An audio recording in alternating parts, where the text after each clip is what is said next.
Joining me now is Karl Littler, SVP Public Affairs of the Retail Council of Canada. Good morning to you. So explain how this is going to work. Well, I think this is actually more of a hypothetical outcome than a real one. But in theory, a merchant could charge a fee concurrent with the use of a credit card. It's capped at a certain level. Or, of course, the merchant could pitch the customer, don't pay with credit at all, pay with debit, pay with cash, and you would obviously avoid it.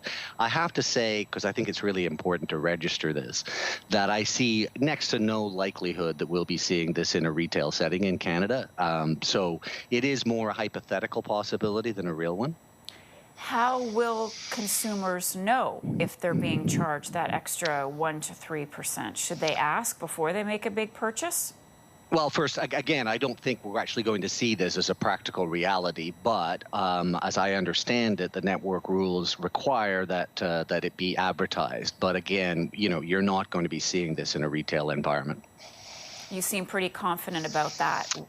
I am pretty confident about it. This is actually permissible in a bunch of countries around the world, including the US, the UK. It doesn't actually happen in practice, and there's a couple of reasons why. First, businesses really don't want the friction with the customer at the till that this would engage. And of course, that doesn't work very well at all in an online environment or with automatic checkout and so on. Merchants certainly feel the pinch of the credit card fees that are being, loaded onto them, but I don't believe, and certainly any discussions I've had with our members suggest that they're not interested in dealing with this by surcharging. They see it as more of an upstream problem and one that the government should address by working to lower the fees overall. So you think it could backfire on retailers if they try to do it? I hear you, that you seem confident that this isn't going to happen. This is coming at a time when inflation is really high.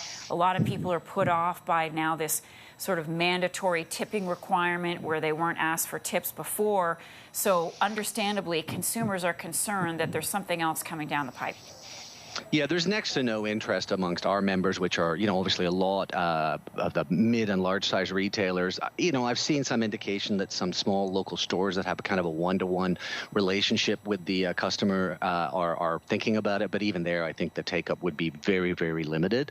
Ultimately, this is something where merchants, they're worried about inflation too. And in fact, these credit card fees are themselves inflationary. So that's why we turn back to the government and say, you need to work with the networks, you need to work with the bank to lower these fees upstream, not downstream by way of some sort of surcharge.